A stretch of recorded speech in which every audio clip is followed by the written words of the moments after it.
Assalamualaikum warahmatullahi wabarakatuh.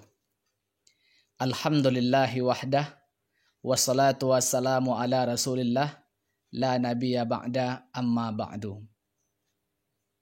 Bersyukur kita kepada Allah, alhamdulillah, bersalawat kita kepada Nabi Muhammad sallallahu alaihi wasallam. Allahumma salli ala Muhammad wa ala alihi wa sahbihi ajmain. Adik-adik sekalian, peserta pesantren Ramadan tingkat SLTA se-Sumatera Barat yang kami cintai karena Allah. Pada hari ketiga pesantren kita, hari ini materi kita adalah indahnya akhlak Rasulullah Sallallahu Alaihi Wasallam. Fokus kajian kita adalah meneladani Rasul dari sisi ketika kita tersalah. Adik-adik sekalian, seperti yang kita maklum bahwa Nabi kita Nabi Muhammad Sallallahu Alaihi Wasallam adalah sosok yang sengaja diutus oleh Allah untuk dijadikan teladan. Hal ini sesuai dengan firman Allah dalam surah Al-Ahzab ayat 21. A'udzu billahi minasyaitonir rajim. Bismillahirrahmanirrahim. Laqad kana lakum fi Rasulillahi uswatun hasanah liman kana yarjullaha wal yawmal akhir wa dzakarallaha katsira. Sesungguhnya telah ada pada diri Rasul itu suri tauladan yang baik untukmu, yaitu bagi orang yang mengharapkan Allah Subhanahu wa taala dan hari akhir, dan mereka itu banyak-banyak mengingat Allah Subhanahu wa taala. Adik-adik sekalian yang kami cintai karena Allah. Ternyata seluruh yang kita lihat dari Rasulullah itu bisa kita jadikan sebagai teladan. Dan pada pertemuan kali ini, pada pembahasan kali ini kita akan membahas bagaimana Rasul memberikan teladan kepada kita ketika kita bersalah. Adik-adik sekalian yang kami cintai karena Allah. Pertama, kita ini tidak ada yang sempurna. Semua kita pernah bersalah. Siapapun kita. Siswa, guru, ulama, pemimpin, rakyat, petani, semua kita pernah bersalah. Oleh karena itu, bagaimana teladan Rasul kepada kita ketika kita ini bersalah? Karena tadi di awal telah kita sampaikan bahwa Rasul itu adalah teladan dalam segala hal. Maka melalui materi ini kita akan coba menjelaskan beberapa contoh dari Rasul, bahwa dahulu Rasul juga pernah tersalah, kemudian bagaimana sikap Rasul, dan inilah yang menjadi contoh bagi kita ketika kita juga melakukan sebuah kesalahan. Adik-adik sekalian yang kami cintai karena Allah. Rasul setidaknya dalam Al-Quran ada 3 kali tersalah dan itu ditegur oleh Allah Subhanahu wa taala. Ini akan kita coba jadikan teladan bagaimana Rasul menyikapi ketika dia tersalah kemudian ditegur oleh Allah Subhanahu wa taala. Pertama adalah sebuah kisah populer, yaitu Rasul pernah tersalah karena bersikap kurang tepat kepada Abdullah bin Ummi Maktum, seorang sahabat yang buta yang datang kepada Rasul ingin belajar Islam, tapi karena saat itu Rasul sedang dialog melobi para pemuka Quraisy, maka Rasul menganggap kedatangan dari Abdullah bin Ummi Maktum ini agak mengganggu dan waktunya kurang tepat. Maka Rasul ketika itu bermuka masam dan berpaling.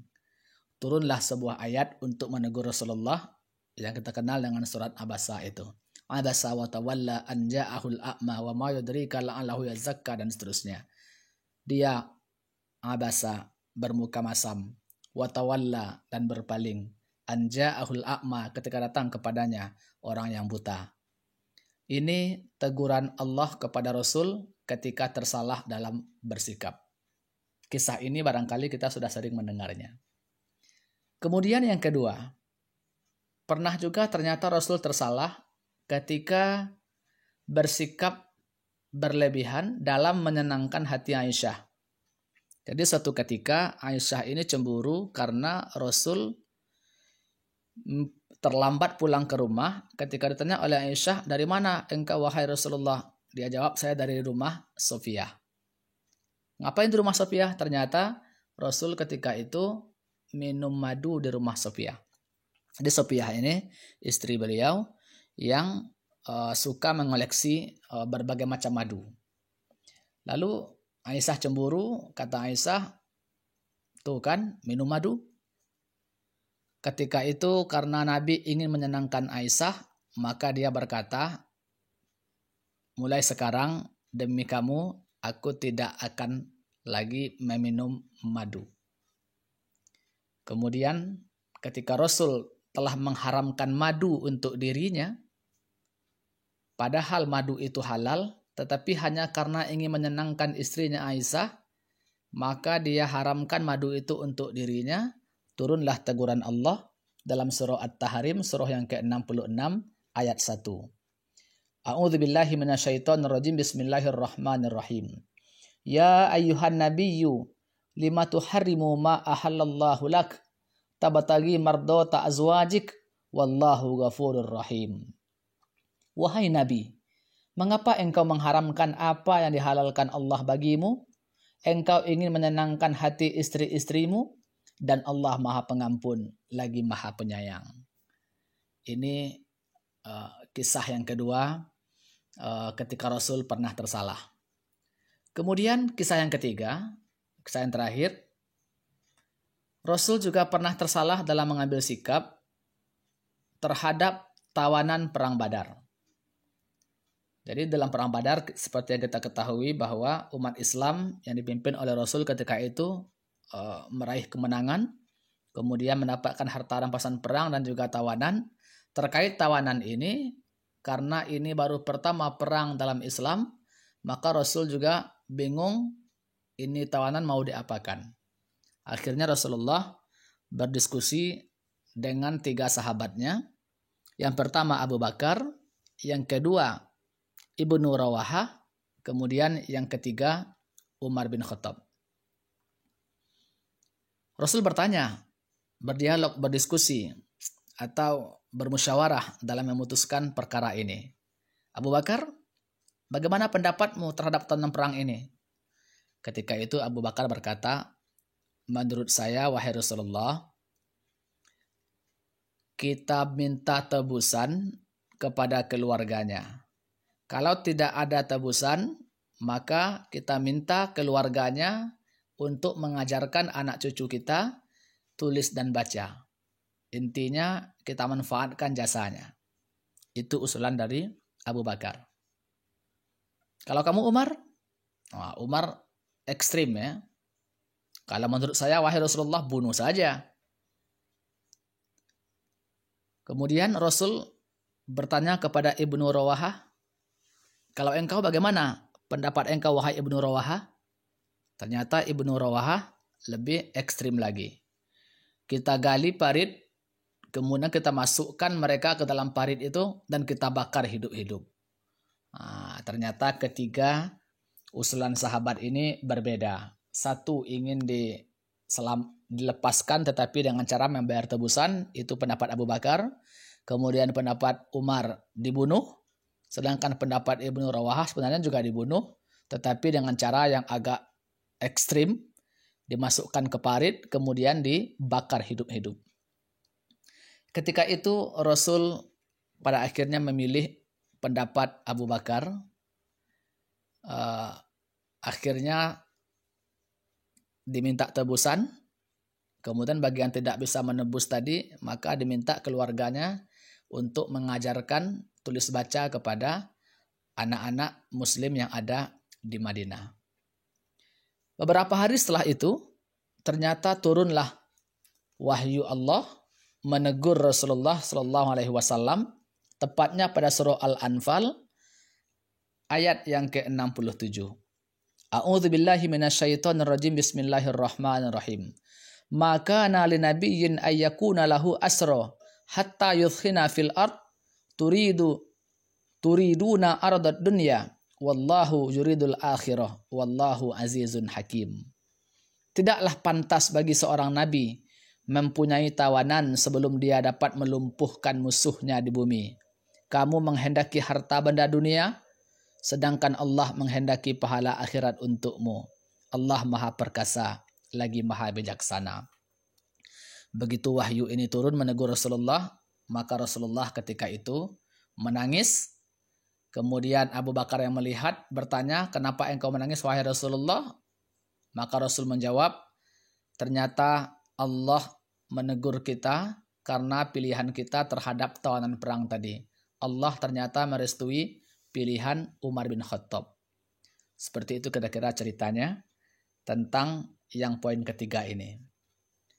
Jadi adik sekalian, ternyata Rasul sebagai manusia pilihan tetapi juga memiliki sisi kemanusiaan. Beliau pernah tersalah dalam mengambil atau bersikap. Tetapi ternyata Rasul menyikapi kesalahan itu tidak seperti kebanyakan orang lain. Bagaimana Rasul menyikapi kesalahan itu? Setidaknya kita melihat, pertama, dia tidak malu mengakui kesalahan tersebut. Begini caranya. Ini yang perlu kita teladani, ini yang perlu kita contoh dari Rasulullah ketika bersalah.